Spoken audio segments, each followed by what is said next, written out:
മച്ചന്മാരെ നമ്മളിപ്പോൾ എറിയാൻ സ്പോട്ട് നമ്മൾ നാളെ വെടുപ്പാക്കിയിട്ടുണ്ടായിരുന്നു, അതിനൊന്നും എറിയാൻ പോകട്ടെ.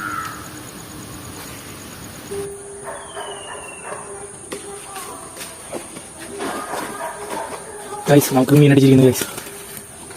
അത് അത്യാവശ്യം നല്ലൊരു സൈസ് ഒരു വിരാലാണ്. കാണിച്ച് പാട്ടി നല്ലതാണ്, കിടുവാണ്.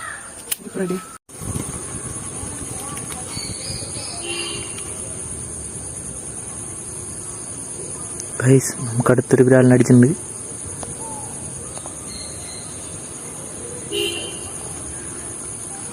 ഇതാണ് ഗൈസ് നമ്മൾ വിരാലിനെയും കൊണ്ട് തന്നെ. ഇതാണ് നമ്മള് ഇപ്പത് രണ്ടാമതടിച്ച വിരാല്. ആളിത്തിരി ഡേഞ്ചറാണ് കേട്ടോ, കുഴപ്പമില്ല. എന്നാലും അത്യാവശ്യം കുഴപ്പമില്ലാത്ത വിരാല. നമുക്ക് നാടൻ തന്നെ, തനി നാടനാണ് കേട്ടോ, വിയറ്റ്നാം ഒന്നല്ല.